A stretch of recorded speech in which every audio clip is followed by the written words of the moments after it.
वैशाख मास कथा अध्याय 1 धर्म और पुण्य का महात्म्य।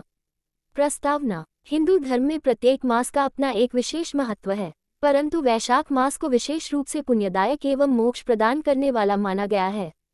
यह मास चैत्र पूर्णिमा के बाद प्रारंभ होकर ज्येष्ठ अमावस्या तक चलता है। स्कंद पुराण, पद्म पुराण, नारद पुराण, ब्रह्मवैवर्त पुराण जैसे अनेक शास्त्रों में इस मास का महत्व वर्णित है। इस मास में स्नान, दान, व्रत और जप तप करने से अत्यंत पुण्य की प्राप्ति होती है। ऋषि मैत्रेय का प्रश्न। एक समय की बात है, नैमिषारण्य क्षेत्र में एक विशाल यज्ञ संपन्न हो रहा था। वहां अनेक ऋषि मुनि, साधु संत एवं ब्रह्मज्ञानी विद्वान उपस्थित थे। उसी समय महर्षि मैत्रेय ने महाज्ञानी लोमश ऋषि से प्रश्न किया, हे भगवन, कृपया मुझे बताएं कि वैशाख मास का क्या महत्व है।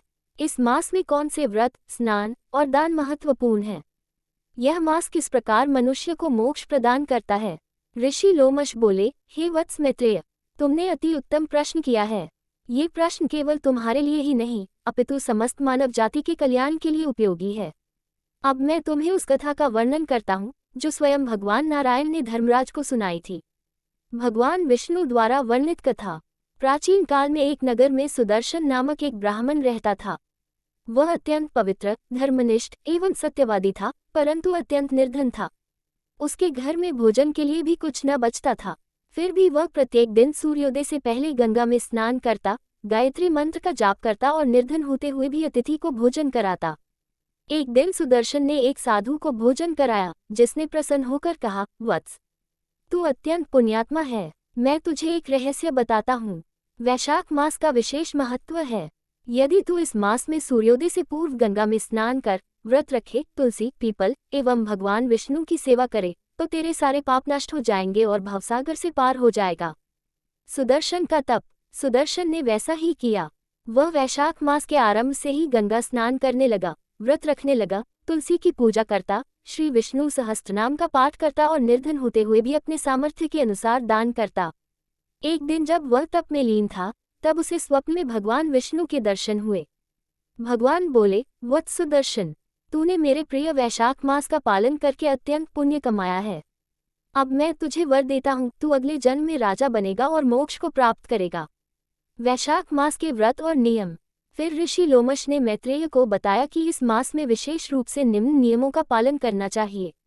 प्रातःकाल स्नान, विशेषकर तीर्थों या नदियों, गंगा, यमुना, नर्मदा में। दान, जल से भरे घड़े, छाता, चावल, वस्त्र, चंदन, शरबत आदि का दान करना। अन्नदान, भूखी को भोजन कराना।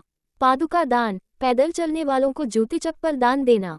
विष्णु पूजन, तुलसी के पत्ते, धूप दीप चंदन से पूजन करना।